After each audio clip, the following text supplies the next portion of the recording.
Welcome to the first newscast of Italy Today, the TV channel entirely dedicated to news from Italy for second and third generation Italians who do not speak Italian and reside in America, Australia, and the United Kingdom. Today we begin to inform you in English about what is happening in your parents' country of origin, hoping to expand our service more and more. Hear the news for today. Green Pass, soft line, restaurants do not have to ask for. Virologist Crisanti, Green Pass is a crazy hoax. There is a lack of truck drivers, more visa for immigrants. Football Dezko to Inter, Abraham to his Roma. F.1 Binotto, Ferrari ready for 2022. The Minister of the Interior, Lamorgese, told newspapers that the checks on the Green Pass will not be carried out by the police. Controls can be carried out by local authorities if they see fit, but the minister will not distract the police from their duties against crime. Interior Minister Luciano Lamorgese responded to those who have complained for days about the difficulties associated with controls in bars, restaurants and other indoor venues, for which the Green Pass is mandatory. The owners, clarified the head of the Interior Ministry, will not be able to ask customers for an identity card. The Minister for Autonomies, Maria Stella Gelmini, then reiterated this. In a speech to Stasera Italia on Channel 4, she said that the Green Pass is not a tool to punish or sanction, but to keep contagions under control and defend the spaces of freedom conquered. Minister Lamorgese clarified something obvious. We do not ask restaurateurs to transform themselves into sheriffs, policemen or law enforcement officers. We ask the restaurateur to verify the presence of the Green Pass. There will then be random checks by the police. To give the line on the controls was therefore the head of the Interior Ministry. The rule, explained Lamorgese, is that the Green Pass is requested without an identity document. The minister gave an example. Going to the restaurant with the pass is like going to the cinema and showing the ticket, and that the operators ask for the documents. The restaurateurs must not be policemen, and there will be random checks in the premises together with the administrative police. The minister announced a clarification circular on the matter. We are therefore moving towards random checks, even if sources from the Interior Ministry let it be known that the police forces are fully committed to ensuring compliance with the rules on the use of the certificate, and the implementation of checks represents a delicate step, with the primary objective of protecting public health. We appreciate the words of Minister Lamorgese on the fact that it is not up to the managers to check the documents, because this would go beyond their duties, but it is good to clarify. If a person shows a Green Pass of another person and is discovered in the random police checks, a bartender cannot be responsible and in turn risk a penalty. Therefore, it is necessary to intervene on the sanctioning framework, change the norm, or at least circulate a ministerial circular. Thus the General Manager of the Italian Federation of Public Exercises, FIPE, of Confcommercio, Roberto Colughi. Andrea Crisanti, virologist and director of the Department of Molecular Medicine at the University of Padua, rejects the Green Pass. According to Crisanti, controls will be almost impossible, and the Green Pass will only serve to incentivize vaccines. Crisanti is tranchant on the Green Pass. The virologist and director of the Department of Molecular Medicine of the University of Padua is a guest on the Monday 9th of August episode of In Onda. La 7's Access Prime Time political in-depth program, conducted by David Parenzo and Conchita de Gregorio, opens the program on the topic of the moment, the debate on green certification. Confusion is rampant both among the buildings, in confusion about the rules of indoor venues, and among citizens who have not yet received their dose of the anti-COVID drug and harbor uncertainties about vaccines. The first to question the scientific evidence of the Green Pass is Paolo Miali. The journalist thus begins on the contradictions and problems of implementing the measure. On the train, from September, you have to show your Green Pass and identity card. Apart from the 8,000 people checks, but it takes a very long time, we must trust the Green Pass and not make this story too heavy. Because we understand the Green Pass was asked to speed up vaccinations and make them do more. Let's not tax ourselves first, because by now we have understood that even if we are vaccinated we can catch the virus, even if without coming to the intensive care hospital and possibly transmit it. Then because it will be like the immune app. Following the thought of the former editor of Corriere della Sera is Andrea Crisanti, who confirms harshly, the Green Pass is not a public health tool, and that I would like to make some considerations on this because I hear many politicians saying, with the Green Pass, we create safe environments. This is not true because vaccinated people can even infect people vaccinated, with a single dose can get sick, so let's say that the Green Pass increases safety in restaurants is a crazy hoax. David Parenzo appears disoriented, but there is greater security. The Green Pass is an incentive for vaccination, replies the virologist. It is vaccination that increases safety, not the Green Pass. The pivotal question of all the most skeptical of vaccines is inevitable. We do not know what the long-term effects are. Crisanti replies, it's true we don't know, but we didn't even know the long-term effects of the other vaccines.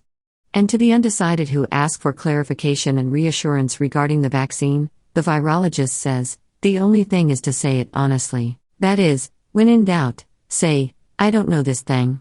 And I'm really happy when someone says this, because they feel at the same level, and therefore understand that it is not that the people who do research do snooty sound science, or are part of the elite. I know they are normal people, they are people who work for the common good. Italy is seeing a shortage of truck drivers. About 17,000 are needed, and the union is asking to grant more visas to immigrants to meet the need. The lack of drivers has been dragging on for years, and has been accentuated by the sprint restart of the economy, that has caught many supply chains unprepared.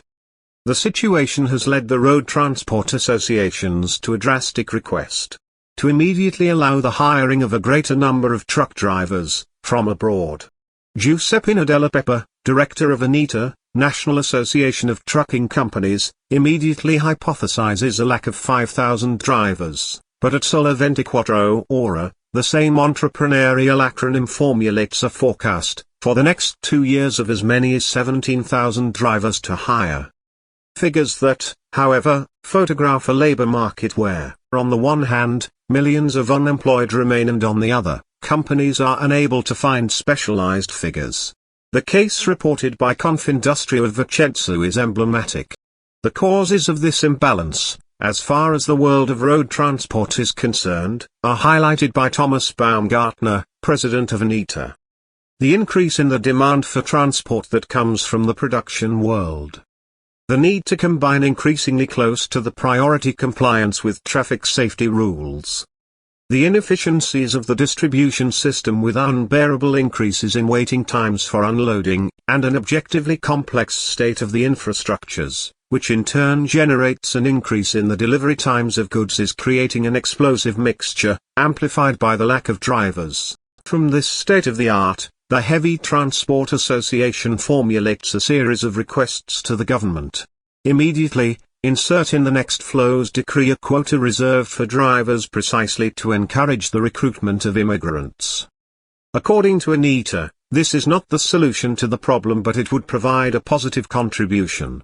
We then move on to the request for active labor policies, for the retraining and training of personnel to be found on the Italian labor market. The labor shortage is triggering a chain reaction of sorts. Some British road haulage chains are offering incentives of up to £5,000 a year. In Italy, wages remain below that of other European countries. According to research by the European Trade Union Institute, the average monthly salary of a driver is €1,750, but with strong fluctuations between €1,300 and €2,900 based on experience, qualifications and travel. In Germany the average rises to €2,150, in Switzerland to €4,500. At the opposite end, Slovenian companies pay €790, Polish ones €430, Bulgarian and Romanian companies even just over €200. The AS Roma striker, Edin Dezko, has reached an agreement with Inter Milan and is preparing to leave the capital.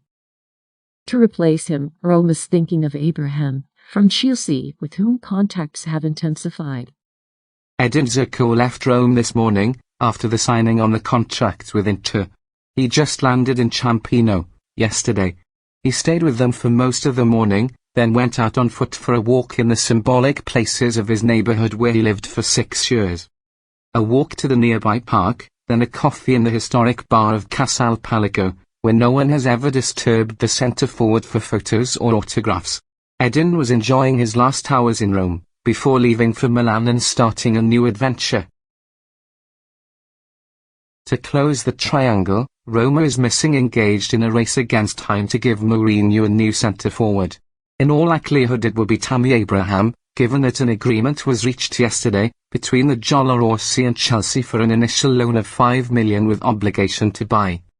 The Friedkin shot will complete the triangle of numbers 9, with Lukaku at Chelsea and Dezko who will be able to embrace Inter.